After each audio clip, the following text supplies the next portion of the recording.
حضرات علماء کرام، امید ہے آپ ٹھیک ٹھاک ہوں گے۔ کل ہم نے یہ والی روایت پڑھی تھی کہ اسلام علی الحقیقہ اور استسلام میں کیا فرق ہے، یا اسلام من الخوف من القتل، اس میں کیا فرق ہے۔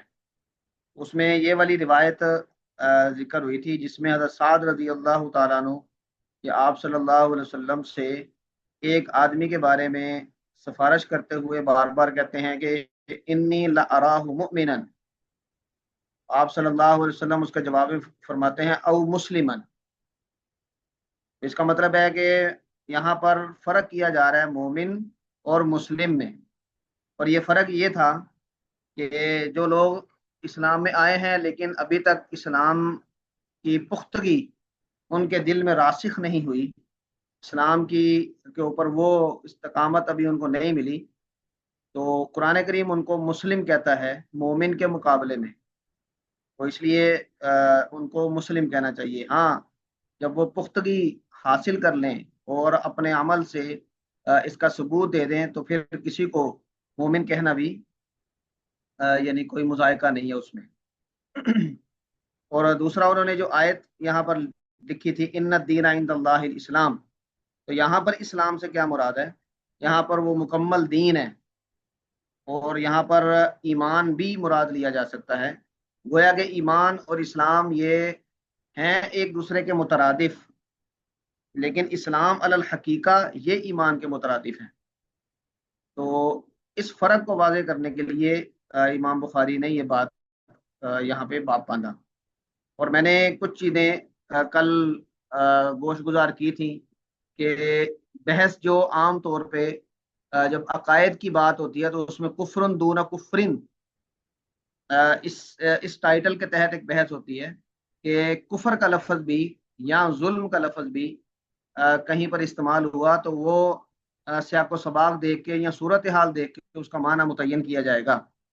تو ایک ہی لفظ کو مختلف جگہ پر مختلف معانی میں استعمال کیا گیا ہے، اور اس سے ہر جگہ پر ایک ہی معنی مراد لینا یہ درست نہیں ہے۔ تو کفرن دون کفرن، یہ میں نے بتایا تھا کہ عبداللہ ابن عباس رضی اللہ تعالیٰ عنہ یہ ان سے منقول ہے، اور خوارج کا رد کرتے ہوئے انہوں نے یہ تعبیر اختیار کی تھی، اور اس میں قرآن کریم کی کچھ آیات یہ میں نے آپ حضرات کے سامنے پڑھی تھی کہ جس میں کفر کا لفظ استعمال ہوا ہے، لیکن وہ کفر خلود فی النار پر منتج ہونے والا کفر نہیں ہے، بلکہ وہ ناشکری کے معنی میں ہے۔ گویا کہ وہ ایمان کے ہوتے ہوئے کفر ہے، تو وہ آپ اس آدمی کی تکفیر نہیں کر سکتے، خوارج اس کی تکفیر کرتے تھے۔ تو یہ ساری بحث اب نیچے جو احادیث آئیں گی اس میں ہوگی۔ اس میں جو روایت ہے آپ صلی اللہ علیہ وسلم نے جو خطاب فرمایا تھا خواتین کے ساتھ، وہ ایک لمبا خطاب ہے، اس میں سے آپ صلی اللہ علیہ وسلم کا فرمان کے 2-3 جملے امام بخاری اپنے اس موقف کی یا اپنی اس یعنی باب کی وضاحت کے لیے نقل کر رہے ہیں، اور یہ روایت اور بھی مکمل بھی ہے بخاری میں 2-3 جگہ پہ، تو ہم اس کو دیکھیں گے۔ تو باقی باتیں انشاءاللہ پھر ساتھ ساتھ کرتے رہتے ہیں۔ آپ کے ذہن میں کوئی سوال ہو اس حوالے سے تو وہ بھی ارشاد فرمائیں، پھر ہم آغاز کرتے ہیں۔ جی کون پڑھیں گے؟ جی مفتی صاحب میں کوشش کروں جی۔ ماشاء اللہ ماشاء اللہ، بسم اللہ۔ 21واں باب جی؟ نہیں، یہ 20 والا 20 والا جی۔ باب بسم اللہ افشاء الرحمن الرحیم، السلام۔ اللہم صلی علی محمد۔ باب افشاء السلام من الاسلام بالسند المتصل منا الى الامام الهمام الحافظ الحجة امير المؤمنين في الحديث ابي عبد الله محمد بن اسماعيل بن ابراهيم بن المغيرة بن بردزبة الجعفي اليماني البخاري رحمهم الله تعالى قال حدثنا قتيبة قال حدثنا الليث عن يزيد بن أبي حبيب عن أبي الخير عن عبد الله بن عمرو أن رجلا سأل رسول الله صلى الله عليه وسلم أي الإسلام خير؟ قال تطعم الطعام وتقرأ السلام على من عرفت ومن لم تعرف۔ ماشاء اللہ۔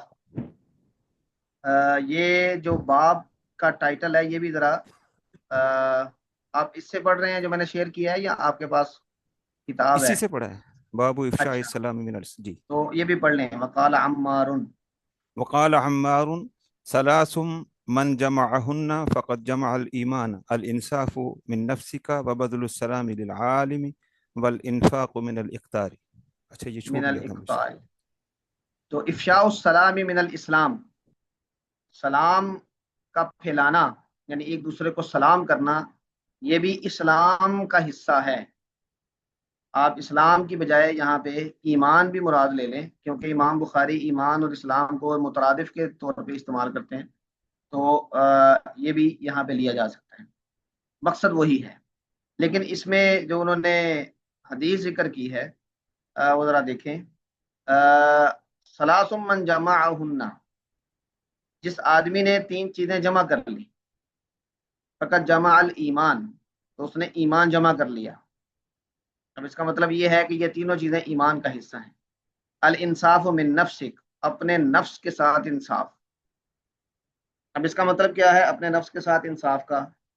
کہ آپ اپنے نفس کا محاسبہ کرتے رہیں، حقوق اللہ اور حقوق العباد یہ ادا کرنے کی نگرانی کرتے رہیں، اپنے خیالات کی پاکیزگی، اپنے اعمال کی پاکیزگی، نیت کی پاکیزگی، اس کو آپ یعنی وقتاً فوقتاً اس کا محاسبہ کرتے رہیں۔ انصاف فی النفس کا یہ مطلب ہے۔ تو یہ ایک جملہ ہے چھوٹا سا، لیکن اس کے مفاہیم بہت وسیع ہیں۔ آپ صلی اللہ علیہ وسلم کی ایک روایت ہے کہ من عرف نفسہ فقد عرف ربہ، جس آدمی نے اپنے آپ کو پہچان لیا اس نے اپنے رب کو پہچان لیا۔ تو یہ بھی ایک چھوٹا سا جملہ ہے، لیکن اس کی وسعت بہت زیادہ ہے۔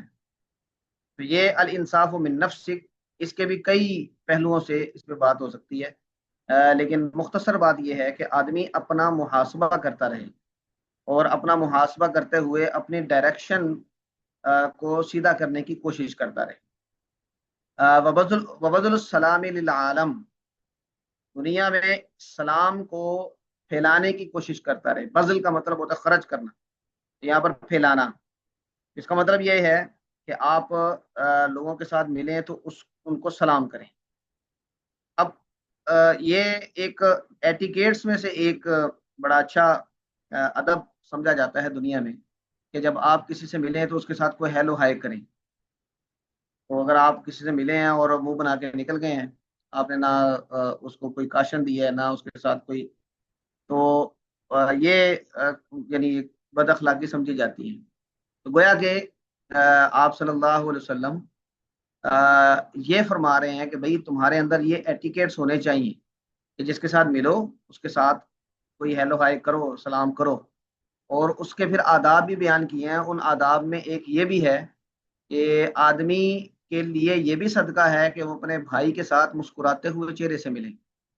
اس کا مطلب ہے کہ سلام وٹے کی طرح نہیں مارنا السلام علیکم، بلکہ اس سے ملنا ہے، اور ایک خوشگواریت کا احساس بھی آنا چاہیے۔ اور پھر آپ صلی اللہ علیہ وسلم کے اپنے عمل میں یہ ہے کہ آپ جس کے ساتھ سلام لیتے، مصافحہ کرتے، تو آپ اس کا ہاتھ تھوڑا پکڑ کے دباتے، اور جب تک وہ خود نہ چھڑواتا آپ نہ اس کا ہاتھ چھوڑتے۔ پھر یہ بھی ادب آیا ہے آپ صلی اللہ علیہ وسلم کا عمل سے کہ آپ کسی کے ساتھ جب گفتگو کرتے یعنی اس کی طرف متوجہ ہوتے تو پورا متوجہ ہوتے۔ ایسا نہیں تھا کہ منہ کسی طرف ہے اور بات کسی اور سے کی جا رہی ہے۔ تو یہ سارے کے سارے فضل السلام میں شامل ہیں۔ اس کا مطلب ہے کہ ایک مسلمان سے یہ ایٹیکیٹس صادر ہونے چاہیے، یہ اخلاق اس کے ہونے چاہیے کہ جب کسی کے ساتھ ملے تو اگلے بندے کو جو سلام کی روح ہے وہ بھی پہنچائے۔ سلام السلام علیکم، تم پر سلامتی ہو۔ ہمارے استاد فرمایا کرتے تھے کہ جب کوئی آدمی سلام کر دیتا ہے تو اس کا مطلب یہ ہوتا ہے کہ بھئی تمہیں مجھ سے کوئی خطرہ نہیں ہے بہرحال، اس لیے تم میری طرف سے بالکل سلامتی میں ہو، مجھ سے تمہیں کوئی خطرہ نہیں ہے، تمہیں کوئی کسی پرواہ کرنے کی ضرورت نہیں ہے۔ تو یہ سب چیزیں بذل السلام للعالم اس میں شامل ہیں۔ والانفاق من الاقتار، تنگ دستی کے وقت خرچ کرنا، یہ بھی دل گردے کا کام ہے۔ اس کا مطلب یہ ہے کہ جس آدمی کو تنگ دستی کے وقت بھی خرچ کرنے کی عادت ہے، تو جب اس کے پاس پیسے آئیں گے، خوشحالی آئے گی، تو وہ اس میں زیادہ خرچ کرے گا۔ یہ عادت اس کے اندر گویا کہ جڑ پکڑ چکی ہے کہ تنگ دستی کے اندر بھی وہ اس چیز سے رک نہیں رہا۔ اور دوسرے اس کا پہلو یہ ہے کہ تنگ دستی کا ایک علاج یہ خرچ کرنا بھی ہے اللہ کے راستے میں۔ ہمارے جب ہم مدرسے میں پڑھتے تھے، پیسے ہمارے پاس تھوڑے ہوتے تھے، تو ہمارے استاد یہ کہا کرتے تھے کہ بھئی تمہارے پاس جتنے بھی پیسے ہیں، 10 روپے بھی ہیں، تو جو جتنے تم اللہ کے راستے میں دے سکتے ہو سہولت کے ساتھ اتنے دیا کرو۔ وہ ہمارے کلاس فیل ہوتا، وہ کہتا ہے استاد جی ہوں کہ یہ جڑا بھی دے دیے۔ وہ مسکرا کے کہنے لگے کہ اللہ کے بندے، یہ جو تم دو گے یہ تمہارے کھاتے میں اللہ تعالیٰ جمع کریں گے۔ اور پھر مولویوں کو جو یہاں مدرسے سے فراغت کے بعد رزق کی فکر پڑتی ہے، تو اللہ تبارک و تعالیٰ پھر تمہارے رزق کا انتظام کرے گا۔ اور دوسری وہ ترغیب اس کی دیا کرتے تھے کہ سورہ واقعہ پڑھا کرو مغرب کے بعد۔ تو الانفاق من الاقتار کا یہ مطلب ہے کہ آپ خرچ کرنے کی عادت اس طرح اپنی طبیعت ثانیہ بنا لیں کہ تنگ دستی کے اندر بھی آپ اس سے جتنا ہو سکتا ہے اس سے یعنی اس عادت کو اپنائے رکھنے کا اہتمام کریں۔ تو یہ ایمان ہے۔ اب یہ ایمان کا مطلب کیا ہے یہاں پہ؟ یہ اعمال کے اندر یہ پختگی، یہ آپ کے ایمان کی پختگی کی دلیل ہے۔ تو اللہ تعالیٰ ہمیں بھی اس پہ عمل کرنے کی توفیق عطا فرمائے۔ یہ جو حدیث ہم نے پڑھی ہے عبداللہ ابن عمر بن عاص رضی اللہ تعالیٰ عنہ کی، تو اس میں آپ صلی اللہ علیہ وسلم یہی فرما رہے ہیں۔ ایک آدمی نے پوچھا آپ صلی اللہ علیہ وسلم سے، ای الاسلام خیر، کون سا اسلام بہتر ہے؟ آپ نے فرمایا تطعم الطعام، تم کھانا کھلاؤ، وتقرأ السلام، تم سلام کرو، علی من عرفت، جس کو جانتے ہو، ومن لم تعرف، اور جس کو نہیں جانتے۔ یعنی تمہارا یہ سلامتی والا پہلو یہ سب کے لیے ہونا چاہیے، جس کو جانتے ہو اس کے لیے بھی، اور جس کو نہیں جانتے اس کے لیے۔ ہاں جی، اس پہ کوئی بات کسی کے ذہن میں ہو مزید تو فرمائیں، مگر نہ پھر آگے حدیث پڑھیں۔ آپ یہ نے جو فرمایا کہ من عرف نفسہ فقد عرف ربہ۔ اساتذہ سے سنا تھا کسی وقت کے کہ یہ حدیث پاک نہیں ہے، یہ قول ہے کسی کا۔ ہاں، یہ زاد الطالبین ہم پڑھتے ہیں نا، غالباً اس میں بطور حدیث میں اس کا تذکرہ ہے۔ تو میں اس کو مزید دیکھ لیتا ہوں، پھر انشاءاللہ میں شیئر کرتا ہوں۔ ٹھیک ہے، یہ جو پہلے آئی ہے، ہاں یہ جی، آگے حضرت پڑھیں گے۔ عمار بن یاسر کی یہ حدیث ہے یا یہ قول ہے عمار بن یاسر کا؟ مطلب ان کی طرف سے تعلیقاً ہے یہ جو قال عمار؟ ہاں یہ دیکھیں، یہ ایمان کا جو لفظ ہے نا، یہ حضرت عمار بن یاسر رضی اللہ تعالیٰ عنہ یہ اس کے ساتھ جو کر رہے ہیں، تو صحابی کا قول اگر اس میں کوئی ایسی بات ہو کہ جو نبی سے سنے بغیر وہ کہہ نہیں سکتے، تو اس کو مرفوع حدیث کے زمرے میں لیا جاتا ہے۔ تو مثلا وہ کوئی کسی عمل کا ثواب بتائیں یا کسی عمل کا عذاب بتائیں، تو ایسی بات وہ نبی سے سنے بغیر بتا نہیں سکتے۔ تو یہاں پر بھی حضرت عمار بن یاسر کا ہی قول ہے، لیکن ان کا یہ فقط جمع الایمان اس کا تذکرہ کرنا، یہ اس اصول کے مطابق اس کو حدیث کے زمرے میں شامل کرتا ہے۔ جی ٹھیک ہے جی۔ ہاں جی، باب كفران العشير وكفر دون كفر فيه عن أبي سعيد الخدري رضي الله عنه عن النبي صلى الله عليه وسلم وبه قال حدثنا عبد الله بن مسلمة عن مالك عن زيد بن أسلم عن عطاء بن يسار عن ابن عباس قال قال النبي صلى الله عليه وسلم أريت النار فإذا أكثر أهلها النساء يكفرن قيل أيكفرن بالله قال يكفرن العشيرة ويكفرن الإحسان لو أحسنت إلى إحداهن الدهر ثم رأت منك شيئا قالت ما رأيت منك خيرا قط. ہاں جی، میری آواز آ رہی ہے جی؟ جی استاد جا رہی ہے. اچھا، یہ روایت ہے جس میں کفران کا ذکر ہے، کفر کا ذکر ہے. تو اس کو ذکر کیا امام بخاری نے کفرن دون کفرن والی بحث میں.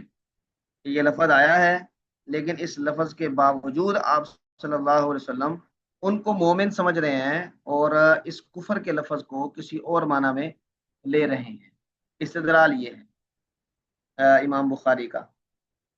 تو لیکن اس روایت پر خواتین کی طرف سے کچھ اعتراضات بھی آ سکتے ہیں، وہ ناقصات العقلی و دینی والی روایت کی طرح. دیکھیں جی، حضرت عبداللہ ابن عباس رضی اللہ تعالیٰ عنہ سے روایت ہے، وہ فرماتے ہیں کہ نبی کریم صلی اللہ علیہ وسلم نے فرمایا. یہ عبداللہ بن عباس رضی اللہ تعالیٰ عنہ یہ چھوٹے تھے اور آپ صلی اللہ علیہ وسلم کے ساتھ گئے تھے جب آپ خواتین کو واعظ فرمانے کے لیے گئے تھے. حضرت بلال ساتھ تھے، حضرت عبداللہ ابن عباس بھی ساتھ تھے، اور آپ صلی اللہ علیہ وسلم نے صرف خواتین کو یہ واعظ فرمایا تھا. اور اس میں آپ صلی اللہ علیہ وسلم نے ان کو بہت ساری باتیں کہی تھیں، اور یعنی ان میں یہ والی بات بھی ہے. تو اس کا مطلب ہے کہ آپ صلی اللہ علیہ وسلم اس بات کا اہتمام فرماتے تھے کہ خواتین کو دین سکھانے کا پورا اہتمام کیا جائے. ہمارے ایک استاد تھے، وہ اس سے استدلال کرتے تھے کہ بھئی مسجدوں کے اندر خواتین کے لیے نماز پڑھنے کی جگہ بنانا، یہ بھی مسجد کی تعمیر میں شامل کرنا چاہیے لازمی طور پہ، تاکہ خواتین وہاں آ کے دین کی بات سیکھ لیں. مگر نہ پھر عام طور پہ ہمارے ہاں اس چیز کا رواج نہیں ہے کہ الگ سے ان کے لیے کوئی کیا جائے. جامعات قائم ہیں لیکن وہاں پہ آنا جانا کم ہے خواتین. تو یہ اس پوری روایت کا ایک حصہ ہے. اس میں آپ صلی اللہ علیہ وسلم فرما رہے ہیں اریت النار، مجھے جہنم دکھائی گئی، آگ دکھائی گئی. فیدا اکثر اہلیہ النساء، میں نے دیکھا کہ اس کے زیادہ تر جہنم والے لوگوں میں زیادہ تر خواتین ہیں. یکفرنا، جو کفر کرتی ہیں. تو کسی نے کہا، سوال پوچھا ایکفرنا باللہ، کیا وہ اللہ کا کفر کرتی ہیں، اللہ سے، اللہ کا انکار کرتی ہیں؟ تو آپ نے فرمایا یکفرنا العشیرہ،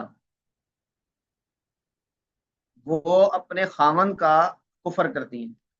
اب یہاں پر خامن کا کفر، ویکفرن الاحسان، وہ انکار کرتی ہیں احسان کا، انکار کرتی ہیں اپنے خامن کا.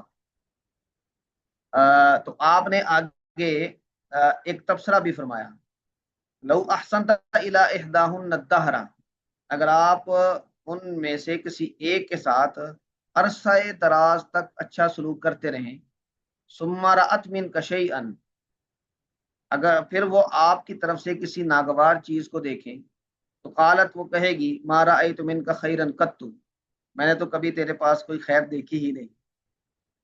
تو آپ نے یہ تبصرہ فرمایا. تو اس میں یہ کفر کا لفظ جو یکفرن العشیر، خامند کی ناشکری کرنا، اور یکفرن الاحسان، احسان کی ناشکری کرنا، احسان کا انکار کرنا، آپ نے کفر کو اس معنی میں استعمال کیا. تو امام بخاری کا استدلال تو واضح ہے. لیکن یہ جو جملہ ہے اس کو آپ کیا کہیں گے؟ کیا ایسا ہی ہوتا ہے کہ نہیں ہوتا؟ لو احسنت الی احداہن الدہر، اگر آپ میں سے کوئی اکیلا بیٹھا ہوا ہے تو بتا سکتا ہے، اگر فیملی میں بیٹھے ہیں تو شاید اس وقت پرہیز کریں. مشکل ہے بتانا. استاد جی میں نے بیگم کو بلایا، استاد جی ہو جاتا ہے یہ. جی میں جی. نے بیگم کو بلایا ہے کہ آپ آ کر یہ حدیث سن لیں. جی کبھی کبھی اللہ غصہ آ رحم جائے کرے. ہو جاتا ہے. اصل میں یہ ان کے نیچر کو بتایا جا رہا ہے، یہ کوئی خامی نہیں ہے. ہاں ٹھیک ہے، یعنی ان کو جب غصہ آئے یا جذباتی کیفیت پیدا ہو یا کوئی موڈ سوئنگز چل رہے ہوں، تو اس کی طرف احتیاط کی طرف توجہ دلائی جا رہی ہے. تو ایسا بھی ممکن ہے کہ آپ صلی اللہ علیہ وسلم نے یہ جملہ بطور خوش طبعی کے کہا ہو. ایسا بھی ممکن ہے کہ آپ صلی اللہ علیہ وسلم نے یہ خوش طبعی کے طور پہ یہ کہا. لیکن اگر عام طور پہ ایسا ہوتا ہے کہ جو گھر کے اندر خواتین ہیں، بلکہ ایک شرح میں ایک محدث یہ بیان کرتے ہیں کہ یہ خامند کے ساتھ خاص نہیں ہے بلکہ عشیر معاشرت سے ہے. تو جن کے ساتھ بھی خواتین کا انٹریکشن ہے، وہ باپ ہے، بھائی ہے، کوئی بھی ہے جو ان کے یعنی معاملات کو دیکھ رہے ہیں، ان کے ساتھ ان کا انٹریکشن ہے، تو یہ ان کے ساتھ بھی ایسا رویہ ہو سکتا ہے. لیکن کیونکہ خامند کے ساتھ زیادہ انٹریکشن ہوتا ہے تو اس کا آپ صلی اللہ علیہ وسلم نے تذکرہ فرما دیا. اور یہ تو بالکل واضح سی بات ہے نا کہ جب اللہ تبارک و تعالیٰ نے مالی معاملات مرد کے ذمہ ڈالے ہیں تو خواتین کے سارے معاملات وہ دیکھیں گے. تو ایک قسم کا احسان بھی ہے، اگرچہ خواتین بھی مردوں پر بڑے احسانات کرتی ہیں، وہ سارا گھر مینج کر رہی ہوتی ہیں، بچوں کی اچھی تربیت کر رہی ہوتی ہیں، وغیرہ وغیرہ وغیرہ. تو اس کا مطلب ہے کہ یہ ٹو وے ٹریفک ہے، یہ ایک کولیبوریشن ہے، یہ ایک شراکت ہے. تو اس میں مرد کے مالی معاملات دیکھنے اور باقی دیگر معاملات کو، باہر کے معاملات کو دیکھنا، یہ ذرا میجر حصہ ہے اس کے کنٹریبیوشن کا. تو جب وہ زیادہ حصہ ڈال رہا ہے تو پھر اس کے احسان کو ماننا یہ بنتا ہے. تو اگر کسی موقع پر یہ کہہ دیا جائے بالکل ہی کہ تم نے تو کچھ بھی نہیں کیا، میں تو یہاں پر میں تو اس گھر چ کدی سکھ ویکھے ہی نہیں، وغیرہ وغیرہ، تو اگرچہ آپ اس کو وقتی جذباتی کیفیت کہہ لیں، لیکن ایسے جملوں کا اثر تو ہوتا ہے، وہ تکلیف تو ہوتی ہے جس آدمی کو کہا جا رہا ہے. پھر وہ بھی سوچتا ہے کہ میں تو اتنا کچھ کرتا ہوں. اور تو آپ نے اس کی طرف اشارہ کیا ہے. تو اللہ تعالیٰ اس شکر گزاری کی توفیق عطا فرمائے، خواتین کو بھی اور مردوں کو بھی. جی ہاں جی، سر، مزید میرے کسی کی ہسبینڈ جی جی میرے ایڈ ہسبینڈ کرنا چاہوں نا بہت کیئرنگ ہے. جب وہ کچھ لے کے آتے ہیں تو میں کہتی ہوں اللہ تعالیٰ آپ کو جزا دے دنیا میں. ماشاء اللہ، ان جزائے خیر کہہ دیا ماشاء اللہ. کریں. ہاں جی، اچھا، مریم آپ کیا ایک کہہ میں رہی ایک ہیں؟ بات ایک بات ایڈ کرنا چاہوں گی کہ عورت کو اس کی مطلب کہ ڈیفینیٹ فطرت ہی نہیں سمجھ لینا چاہیے اس حدیث سے ہاں کہ آپ عورت کو ناشکری ہی کا ایک لیبل لگا دیں اس حدیث کو. کیونکہ تعلیم و تربیت ایک ایسی چیز ہے کہ عورت کو جو شکر گزاری پر بھی، اور اس کا ایمان ایسا ہی چیز ہے کہ اگر ایمان ہے تو ایسا کبھی کرے گی نہیں. لیکن کہہ دیا جائے عورتیں تو ہوتی نا شکری ہیں، یا عورتوں نے تو اکثریت عورتوں کی تو جانی ہی جہنم میں ہے. تو مجھے نہیں لگتا کہ مردوں کو کوئی اتھارٹی اس حدیث سے حاصل ہو گئی ہے کہ وہ اب یہ لیبل لگائے سوسائٹی میں. کیونکہ میں نے یہ بھی کئی پوسٹ میں یا فیملی میں بھی دیکھا ہے کہ وہ کہتے ہیں جی عورتیں تو ہوتی نا شکری ہے. میرا نہیں خیال کہ ان پر ایسا لیبل لگ سکتا ہے. یہ تو اللہ تعالیٰ کو پتا ہے کتنے کو مردوں نے جہنم میں جانا ہے اور کتنی کو عورتوں نے. جی جی، بالکل آپ کی بات ٹھیک ہے. یہ کوئی لیبل لگانے کے لیے نہیں ہے، اور نہ ہی آپ صلی اللہ علیہ وسلم نے. اب دیکھیں آپ جس سے مخاطب ہیں، یعنی آپ یہ ذرا وہ موقع دیکھیں، آپ صلی اللہ علیہ وسلم مخاطب ہیں ان سے، اور جب آپ کسی کو خطاب کر رہے ہوں اور ترغیب دے رہے ہوں کسی معاملے میں، تو آپ پھر ان کے معاملات کو ہی ڈسکس کریں گے. یہ کوئی مردوں میں خطاب نہیں کیا جا رہا، خواتین میں خطاب کیا جا رہا ہے. حضرت عبداللہ بن عباس اس وقت بچے تھے، وہ ساتھ گئے تھے، وہ اس کو روایت کر رہے ہیں. اچھا، آپ صلی اللہ علیہ وسلم اگر یہ خطاب مردوں کو فرما رہے ہوتے ہیں تو ہو سکتا ہے کہ آپ صلی اللہ علیہ وسلم ان کو یہ الفاظ کہہ دیتے کہ بھئی تم خواتین کا خیال نہیں رکھتے. اور جہاں پر آپ صلی اللہ علیہ وسلم نے مردوں کو خطاب کیا خواتین کے حوالے سے، تو آپ وہاں پر بھی ایسے جملے دیکھ لیں گے کہ آپ اصل میں ان کو کانشیس کرنا چاہ رہے ہیں کہ بھئی تمہاری ذمہ داری ہے اور تم نے یہ کرنا ہے. اور یہاں پر خواتین کو کانشیس کرنا چاہ رہے ہیں کہ بھئی ایسے جملے جو ہیں نا وہ ٹھیک نہیں ہیں، اور ایسی جو ناشکری اگر کوئی کرتی ہیں تو وہ ٹھیک نہیں ہے. تو یہ قطعاً بھی کسی جگہ پہ یعنی کسی پر ٹائٹل لگانا اس کے لیے نہیں ہے یہ، بلکہ یہ سچویشن کو دیکھتے ہوئے آپ دیکھیں کہ آپ ترغیب دے رہے ہیں. اور ترغیب میں جو پوری روایت ہے اس میں یہ بھی آتا ہے کہ آپ صلی اللہ علیہ وسلم نے حضرت بلال کے پاس ایک کپڑا تھا اور وہ خواتین روتی ہوئی اپنی جو بالیاں وغیرہ ہے وہ بھی اس میں ڈال رہی تھیں اللہ کے راستے میں خرچ کرنے کے لیے. تو جو جملہ جہاں پر بولا جا رہا ہے اس میں رکھ کے اس کی جو اصل مفہوم ہے وہ اخذ کرنا چاہیے. تو اس کو اگر خواتین کے لیے مجموعی طور پہ وہ کسی ٹائٹل کو لگانے کا بنایا جا رہا ہے استدلال، تو یہ ٹھیک نہیں. اس سسٹر عائشہ فرمائیں.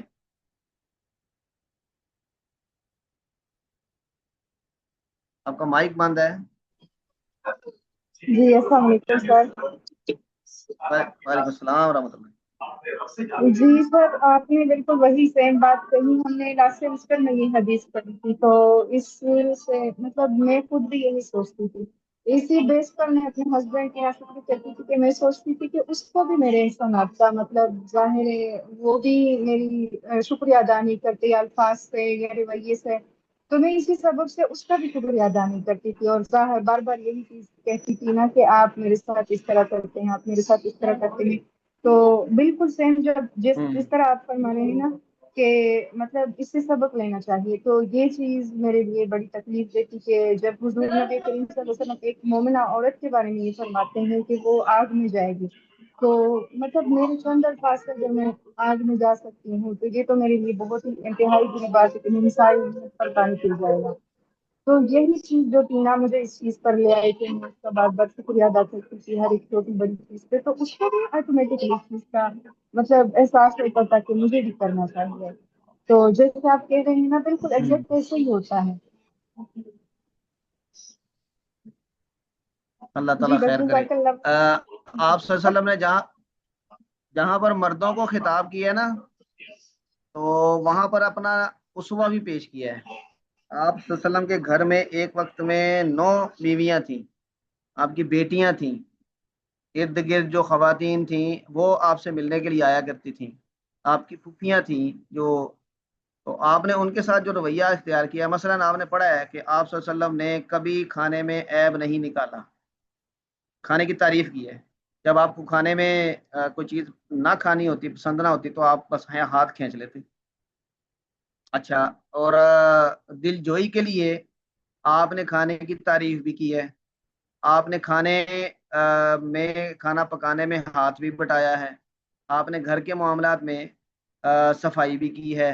اپنا جو کپڑے ہیں ان کو مرمت بھی کیا ہے، جوتا مرمت کی ہے، بکری کا دودھ نکالا ہے. تو یہ گھر کے معاملات ہیں، اور ایسے آدمی کے ہیں کہ جو بہت زیادہ مصروف ہیں.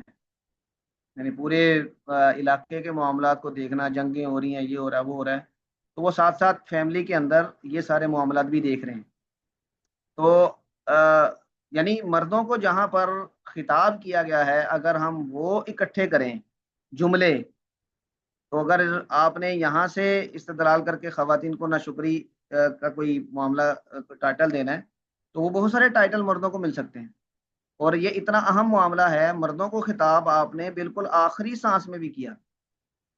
2 روایات ہیں، ایک میں آتا ہے الصلاۃ الصلاۃ وما ملکت ایمانکم، نماز کا خیال رکھنا اور اپنے ماتحت لوگوں کا خیال رکھنا.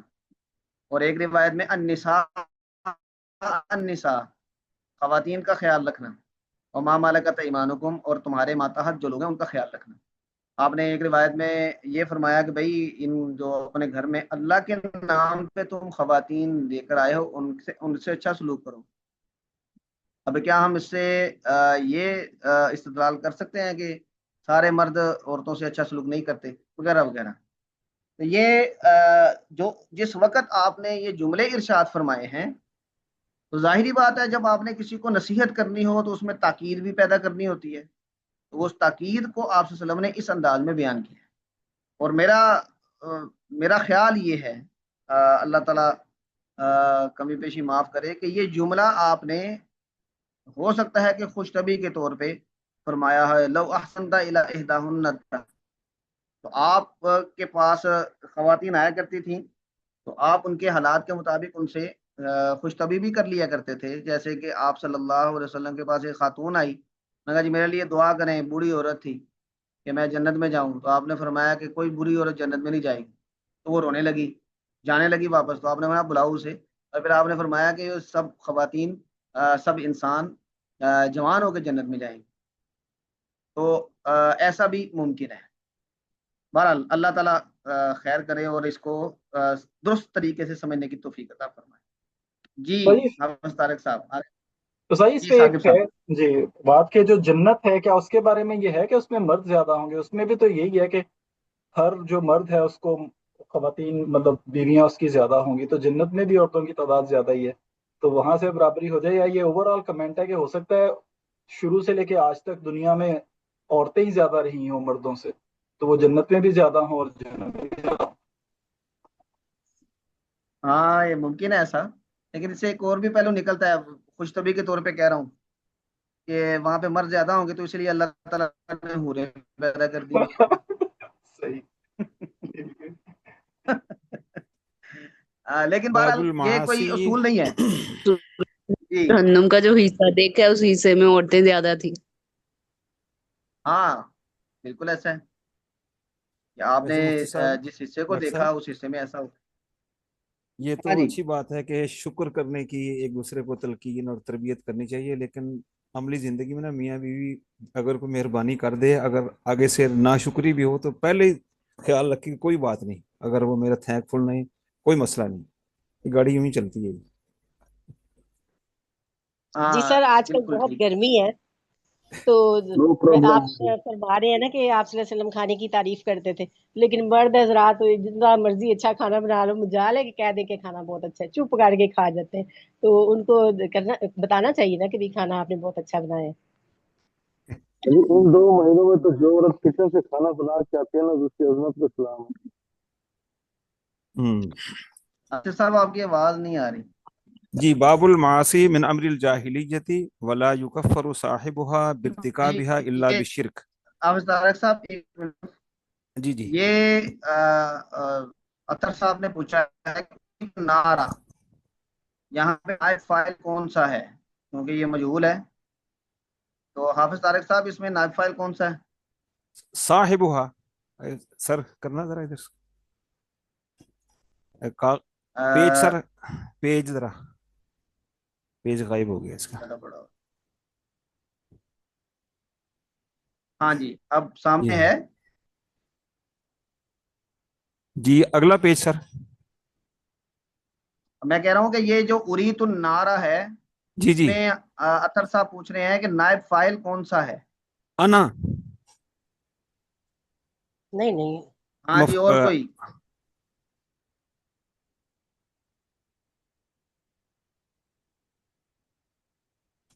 یہ استاد جو ضمیر ہے تو جی جی یہ ضمیر بارز اریتو جی عبدالباری, جی جی یہ نائب فائل ہے. یعنی مراد انا ہی ہے نا جی. ہاں جی لیکن انا ہم نکالیں گے جہاں پر مستقل ہو ضمیر, تو جہاں پر ٹھیک ہے, بارز ہو وہاں پر ہم اس ضمیر کو پوائنٹ آؤٹ کریں گے. ٹھیک ہوگی, اریتو ٹھیک ہوگی, یہ ٹھیک, یہ نائب فائل ہے. ٹھیک ہوگی. اور النارا یہ آپ کہہ لیں کہ دوسرا فائل ہے, دوسرا مفعول ہے. مفعول ہے. یہ متعدی بدو مفعول. جی جی ہاں جی اطہر صاحب واضح ہوا ہے. جی استاد جی سر ہو اس گیا. باب کا ذرا چلیں دوبارہ ترجمہ کر دیں. باب کفران العشیری, باب کفران العشیر, خامن کی ناشکری کے بارے میں. وہ کفرن دون کفرن, اور کفر کا کفر سے کم ہونا, ایک قسم کے کفر کا دوسرے قسم کے کفر سے کم ہونا. دون کا مطلب ہوتا ہے کمی.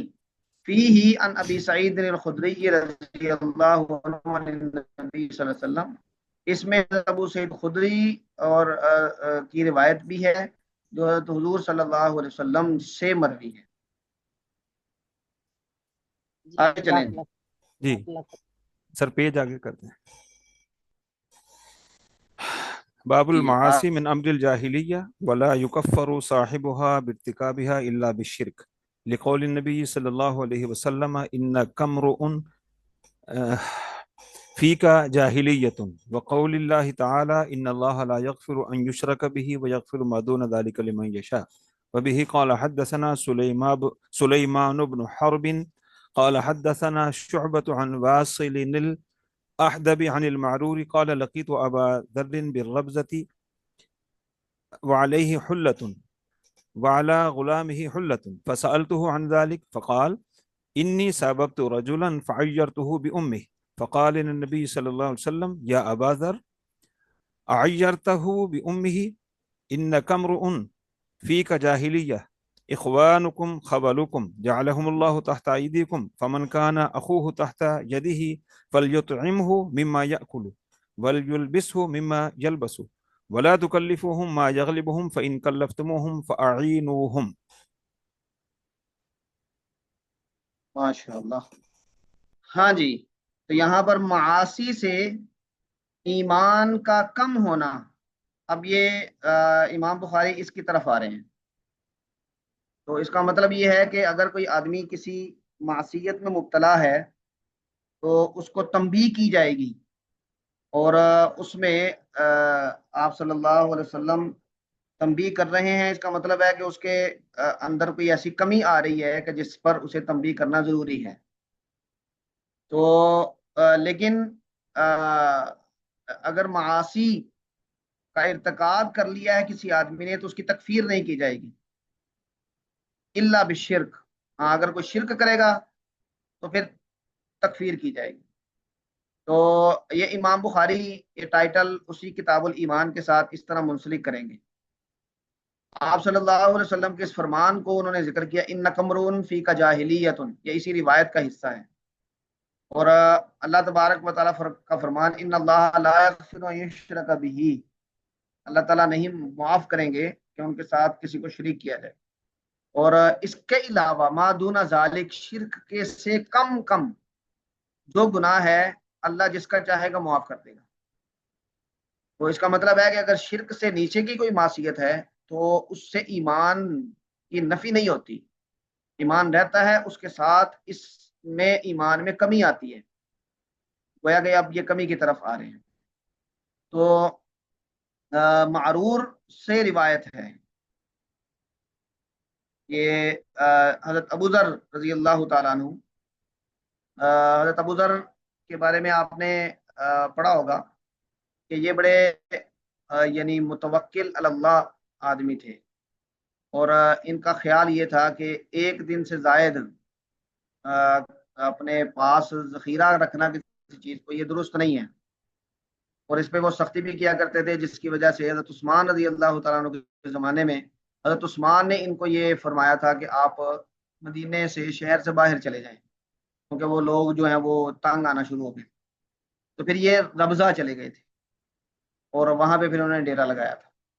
تو معرور کہتے ہیں کہ میں ربضہ میں حضرت ابو ذر سے ملا، فعلیہ حلۃ وعلی غلامہ حلۃ، ان کے اوپر بھی ایک چادر تھی اور ان کے غلام پر بھی اسی جیسی چادر تھی. ایک روایت میں یہ بھی ہے کہ کسی نے ان سے یہ کہا کہ بھئی آپ نے یہ جو چادر غلام کو پہنائی ہے، قیمتی چادر، آپ اس کو لے لیتے اور اپنا پورا جوڑا بناتے تو اس کو کوئی اور کپڑے دے دیتے.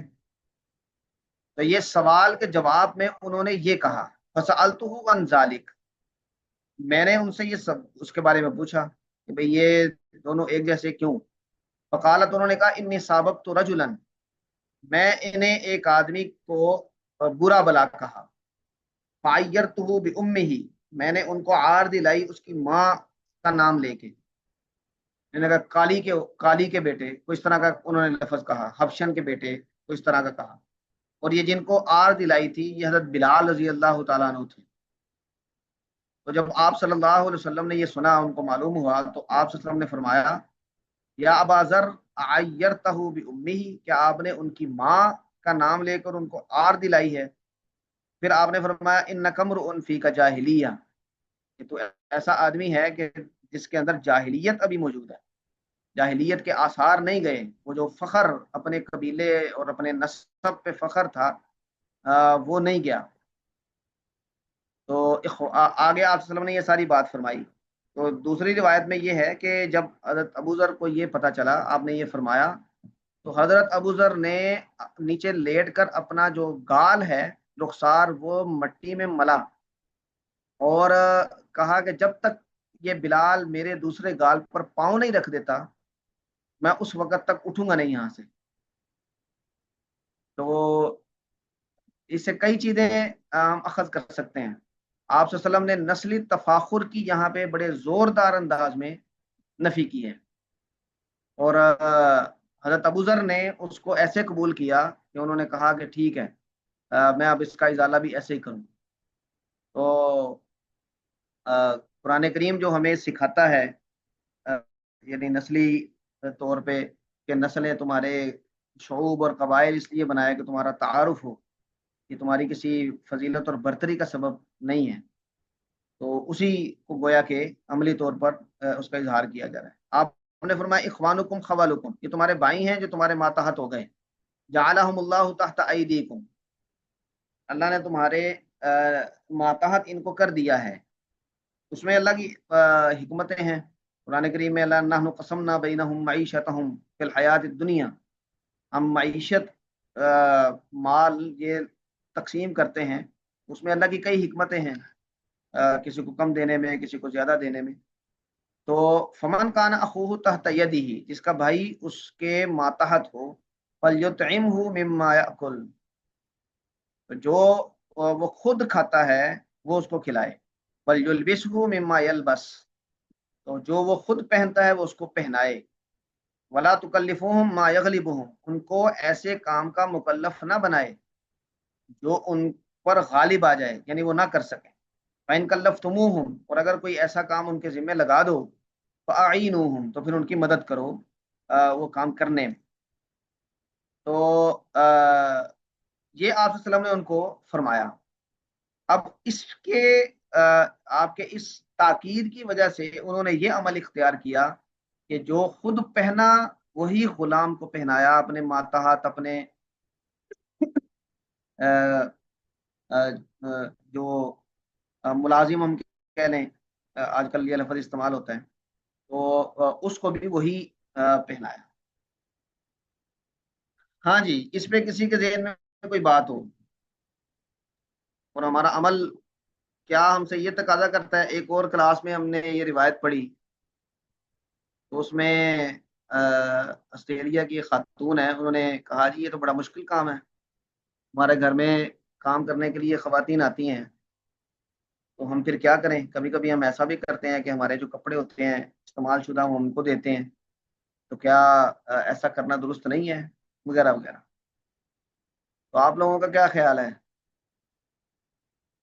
فَلْيُطْعِمْهُ مِمَّا يَأْكُلُ وَلْيُلْبِسْهُ مِمَّا يَلْبَسُ، اس کے بارے میں. اچھا، یہاں ماتحت سے کیا مراد ہے؟ عام یا ملازمین، گھریلو ملازمین؟ دیکھیں غلام اس وقت جو آپ کے کام کرتے تھے نا لوگ، وہ اس وقت کیونکہ غلام خریدنے بیچنے کا مارکیٹ لگتی تھی تو لیکن اپنے اب تو وہ کام ہے کرنے ہی، روایت ہی نہیں ہے، نہیں میں تو ہم کیسے اب ٹرائی کریں جی گے اس جی کو ملازمین پہ؟ ہاں اب آپ کے ماتحت جو لوگ ہیں جو آپ کے کام کرنے کے لیے آپ نے ہائر کی ہیں، اس وقت آپ غلام کو خرید لیتے تھے، وہ آپ کے کام کرتا تھا. تو اب آپ بندہ ہائر کرتے ہیں اپنا کام کرنے کے لیے، تو وہ آپ کے ایک قسم کا ماتحت ہوتا ہے. اس کے بارے میں ہوتا ہے، لیکن کیا ہم اس کہنا کو چاہیں گے؟ اجرت دیتے ہیں نا. اب تو ہم اس کو اجرت دیتے ہیں، پہلے تو ہم اس کو اجرت نہیں تھے دیتے، اب تو ہم اجرت دیتے ہیں کہ تم اپنا لباس خود خرید سکتے ہو جتنے میں تم افورڈ کر سکتے ہو. تو پھر آج کے دور ٹھیک میں ہے. تو یہ حدیث اپلائی نہیں نہ ہو سکتی. ہاں یعنی غلام نہیں ہے تو اس طرح تو ہم اس کو اپلائی نہیں کریں گے، لیکن بہت سارے مثلا آپ کا پرسنل ڈرائیور ہوتا ہے جو آپ کے پاس ہی رہ رہا ہے، آپ کا پرسنل خانسامہ ہے، آپ اس کو ٹھیک ہے اجرت تو دے رہے ہیں، لیکن یہاں پہ وہ اجرت وغیرہ کا نہ بھی ہو تو کھلانا کھانا کھلانا وغیرہ وہ ذمہ تھا، ساتھ ساتھ جو انسانی پہلو ہے وہ بھی اس میں شامل ہے.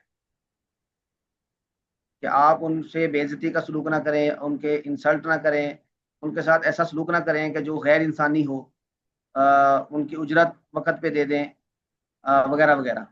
تو اصلاً اس کی طرف توجہ دلائی جا رہی ہے، جو تمہارے بھائی ہیں اگرچہ تمہارے برابری کی ماتحت طرف نہیں، میرا خیال ہے ایک قرآن پاک کی آیت بھی ہے نا کہ جو شرک کے حوالے سے ہے، جس میں کہا گیا ہے کہ کیا تم اپنے غلاموں کو اپنے برابر کبھی بھی رکھ سکتے ہو؟ جو شرک کے حوالے سے ایک قرآن پاک کی آیت ہے، مجھے بھی تھوڑا سا وہ یاد آ رہا ہے اس کو مفہوم، واللہ کہ فضل تم بعضکم ہر علی چیز بعض۔ نہیں کر سکو گے اپنے غلاموں کے ساتھ اپنی برابری والا سلوک، ہوں یعنی انسان کی تو نیچر ہی نہیں ہے نا وہ افورڈ کر سکتا ہے۔ بس یہی ہے کہ وہ جو انسانیت ہے یا اخلاقیات ہے، وہ اسی کی ترغیب ہمیں مل رہی ہے اس حدیث سے، ہم جی یہی لے سکتے ہیں، نہ کہ برابری کا کانسیپٹ ہم لیں۔ جی جی بالکل، اصل میں یہ ان کے انسانی پہلو کو اجاگر کیا جا رہا ہے۔ ایک اور روایت بھی ہم نے اسی کلاس میں ڈسکس کی تھی کہ جس میں ایک اپنے غلام کو مار رہے تھے، تو آپ صلی اللہ علیہ وسلم نے ان کو یہ فرمایا تھا کہ دیکھو جتنا تمہیں اس پر اختیار ہے، اللہ کو تم پر اس سے زیادہ اختیار ہے۔ تو اس طرح کی بہت ساری، کیونکہ اس وقت غلام عام تھے، تو آپ صلی اللہ علیہ وسلم کے فرامین میں اس طرح کی ہدایات کہ ان غلاموں کی انسانی حیثیت کو سمجھا جائے، کیونکہ بہت ساری اس سوسائٹی میں، آپ اس پورے گویا کہ دنیا میں ہی اس وقت غلاموں کا جب رواج تھا، ان کی انسانی حیثیت ہی مجروح ہو چکی تھی، تو آپ نے ان کی انسانی حیثیت کو ریسٹور کرنے کے لیے یہ اسوہ بھی پیش کیا، یہ ہدایات بھی تھیں، اور صحابہ کرام کی تربیت بھی کی۔ اسی کا ایک پہلو یہ بھی ہے۔ ہاں جی، اگلی روایت پڑھیں جی۔ سر اس میں ایڈ کرنا چاہوں گی، میری ایک دوست ہے، جی جی تو اس کے پاس 2 لڑکیاں تھیں، ینگ ہی تھی وہ، تو اس کے پاس کوارٹر میں رہتی تھی، تو ایک ان میں سے اس کا کھانا بھی بناتی تھی، تو وہ جب کھانا بنا لیتی تھی تو میری دوست سے کہتی تھی پہلے تم اپنے لیے نکال لو پھر ہم کھائیں گے، تو ماشاء اللہ اللہ تعالیٰ اس کو اجر دے اس چیز کا، اور فروٹس بھی وہ ان کو دیتی تھی بہت زیادہ۔ ہاں، یہ ابھی یہ بات دونوں پہلو جی جی حافظ طارق صاحب۔ جی، باب وإن طائفتان من المؤمنين اقتتلوا فأصلحوا بينهما فسماهم المؤمنين وبه قال حدثنا عبد الرحمن بن مبارك حدثنا حماد بن زيد حدثنا أيوب ويونس عن الحسن عن الأحنف بن قيس قال ذهبت لأنصر هذا الرجل قال ذهبت لأنصر هذا الرجل جی جی لأنصر هذا الرجل فلقيتني أبو جی بكرة فقال أين تريد؟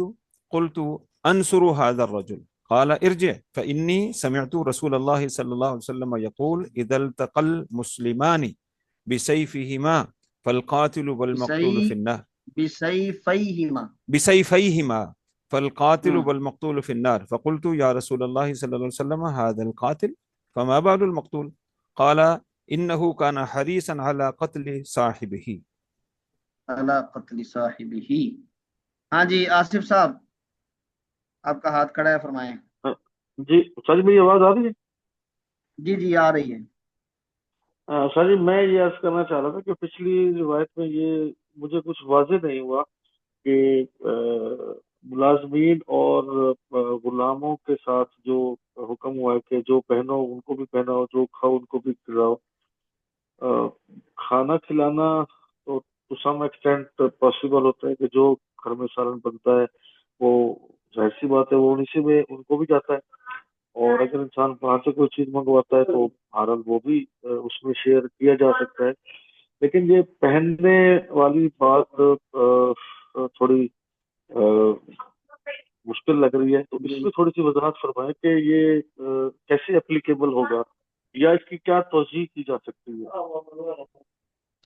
اچھا، اس کی توضیح خلاصتاً یہی ہے کہ آپ صلی اللہ علیہ وسلم ان کے ساتھ ہمدردی کا سلوک کرنے کی اور زیادتی نہ کرنے کی تلقین کر رہے ہیں جو ماتحت ہیں، لیکن جو انسانوں کے درمیان تفاوت ہے وہ ایک نیچرل چیز ہے، رزق کے اندر تفاوت ہے، قد کاٹ کے اندر تفاوت ہے، قبیلہ برادری کے اندر تفاوت ہے، سمجھداری کے اندر تفاوت ہے۔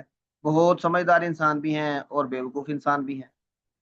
تو قرآن آپ صلی اللہ علیہ وسلم کی ایک روایت ہے، یہ ایک اصول بھی ہے کہ انزل الناس منازلہم، لوگوں کو ان کے مرتبے کے برابر اتارو، یعنی جو آدمی جس لیول کا ہے اس کے ساتھ وہ سلوک کرو۔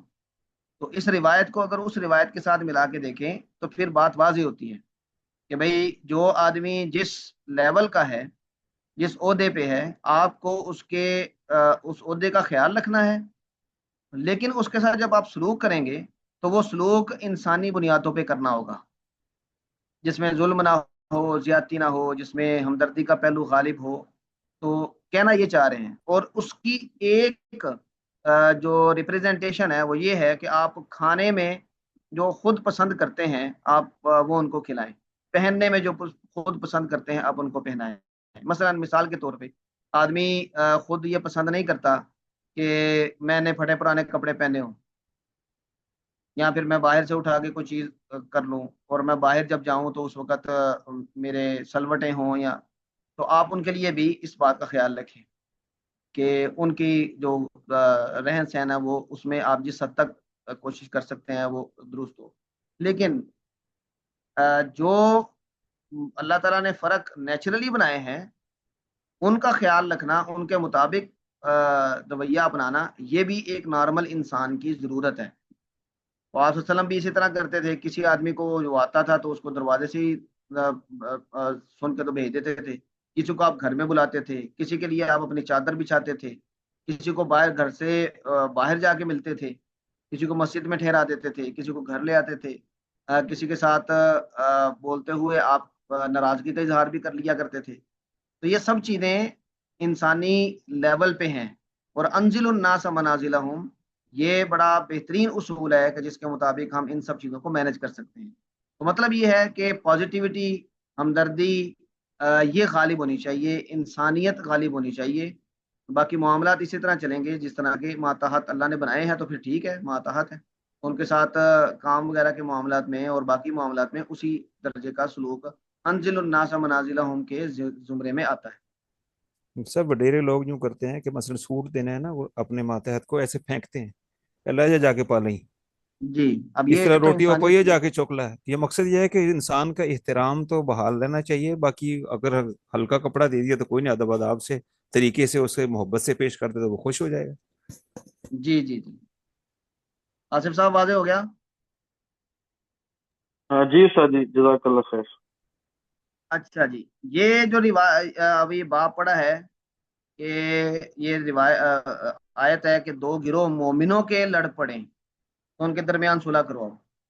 اب اللہ تبارک و تعالیٰ نے ان کو مومن کہا ہے لڑائی کے باوجود، اس معاصی کے باوجود، اس کا مطلب ہے کہ مومن ہیں لیکن وہ گناہ گار مومن۔